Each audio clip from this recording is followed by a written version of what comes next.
കോൺഗ്രസ് സ്ഥാനാർത്ഥി നിർണയത്തിൽ പ്രതിഷേധിച്ച് രാജിവെച്ച മണ്ഡലം പ്രസിഡന്റ് ബിജെപിയിൽ ചേർന്നു. തൃശൂർ പഴയന്നൂർ മണ്ഡലം പ്രസിഡന്റ് PC മനോജാണ് ബിജെപിയിൽ ചേർന്നത്. ബിജെപി സ്ഥാനാർത്ഥിയായി മത്സരരംഗത്ത് ഉണ്ടാകുമെന്നും മനോജ് പറഞ്ഞു. വിവരങ്ങളുമായി സാനു കെ സജീവ് ചേരുന്നുണ്ട്. സാനു, വളരെ നിർണായകമായ ഒരു നീക്കമാണ് തൃശൂരിൽ ഉണ്ടായിരിക്കുന്നത്. അവിടെ കോൺഗ്രസിന്റെ സ്ഥാനാർത്ഥി പട്ടികയിൽ വലിയ കടുത്ത പ്രതിഷേധം വന്നിരിക്കുകയാണ്. ഇപ്പോൾ ഒരു മണ്ഡലം പ്രസിഡന്റ് തന്നെ രാജിവെച്ച് ബിജെപിയിലേക്ക് വരുന്ന സാഹചര്യം ഉണ്ട്. എങ്ങനെയാണ് പൊതുവെ അവിടുത്തെ ഒരു സ്ഥിതിഗതികൾ?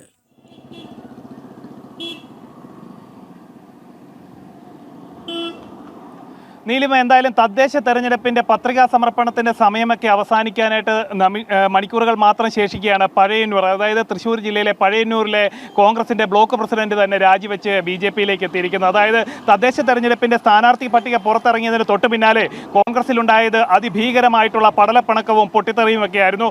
കഴിഞ്ഞ ദിവസവും DCC ഓഫീസിൽ DCC പ്രസിഡന്റ് തന്നെ പൂട്ടിയിട്ടുകൊണ്ട് പ്രതിഷേധിക്കുന്ന ഒരു സാഹചര്യമൊക്കെ തൃശ്ശൂർ DCCയിലുണ്ടായി, തൃശ്ശൂർ കോൺഗ്രസിൽ സംഭവിച്ചിരുന്നു. എന്തായാലും വലിയൊരു പൊട്ടിത്തെറിയാണ് ഈ തദ്ദേശ തെരഞ്ഞെടുപ്പിന്റെ ഭാഗമായിട്ട് തൃശ്ശൂരിലെ ആകമാനം കോൺഗ്രസിനുള്ളിൽ ഉണ്ടായിരിക്കുന്നത്. അതിന്റെ ഭാഗമായിട്ടുള്ള അവസാന രാജിയാണ് ഇവിടെ ഉണ്ടായിരിക്കുന്നത്. തൃശ്ശൂർ പഴയന്നൂർ മണ്ഡലം പ്രസിഡന്റ് PC മനോജാണ് ബിജെപിയിലേക്ക് എത്തിയിരിക്കുന്നത്. അതായത് അവിടുത്തെ ബ്ലോക്ക് പഞ്ചായത്തിലേക്കുള്ള സ്ഥാനാർത്ഥി നിർണയവുമായി ബന്ധപ്പെട്ടുണ്ടായ തർക്കങ്ങളാണ് ഇത്തരത്തിലുള്ള ഒരു രാജിയിലേക്കും തുടർന്ന് BJP സ്ഥാനാർത്ഥിയായിട്ടുള്ള BJPയിൽ ചേർന്നതിന് ശേഷം BJP സ്ഥാനാർത്ഥിയായിട്ട് മത്സരിക്കുന്നതിലേക്കും കാര്യങ്ങൾ എത്തിച്ചിട്ടുള്ളത്. അതായത് അബ്ദുള്ളയെയാണ് അവിടെ മണ്ഡലം വൈസ് പ്രസിഡന്റ് ആയിട്ടുള്ള അബ്ദുള്ളയെയാണ് അവിടെ കോൺഗ്രസിന്റെ സ്ഥാനാർത്ഥിയായിട്ട് ബ്ലോക്കിലേക്ക് നിശ്ചയിച്ചിരുന്നത്. എന്തായാലും ആദ്യഘട്ടത്തിൽ മനോജിന്റെ പേരാണ് ഉയർന്നു വന്നതെങ്കിലും അതിനുശേഷം മനോജിന്റെ ഭാഗത്ത് നിന്ന് പ്രചരണമൊക്കെ ആരംഭിക്കുകയൊക്കെ ചെയ്തിരുന്നു. ഇതിനുശേഷമാണ് അബ്ദുള്ളയുടെ പേര് ഉയർന്നു വരുന്നത്. അവസാന നിമിഷം അബ്ദുള്ളയോട് പത്രിക സമർപ്പിക്കണം എന്നടക്കമുള്ള കാര്യങ്ങൾ കോൺഗ്രസ് നേതൃത്വം ആവശ്യപ്പെട്ടതോടുകൂടിയാണ് മനോജ് കോൺഗ്രസിൽ നിന്ന് രാജിവെക്കുകയും തുടർന്ന്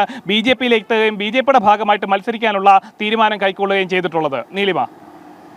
ശരി, സാനുവാണ് വളരെ പ്രധാനപ്പെട്ട ഒരു വാർത്തയുടെ വിശദാംശങ്ങൾ നൽകിയത്. കോൺഗ്രസ് സ്ഥാനാർത്ഥി നിർണയത്തിൽ പ്രതിഷേധിച്ച് രാജിവെച്ച മണ്ഡലം പ്രസിഡന്റ് BJPയിൽ ചേർന്നു. തൃശൂർ പഴയന്നൂർ മണ്ഡലം പ്രസിഡന്റ് PC മനോജാണ് BJPയിൽ ചേർന്നത്. സാനുവാണ് വിശദാംശങ്ങൾ നൽകിയത്.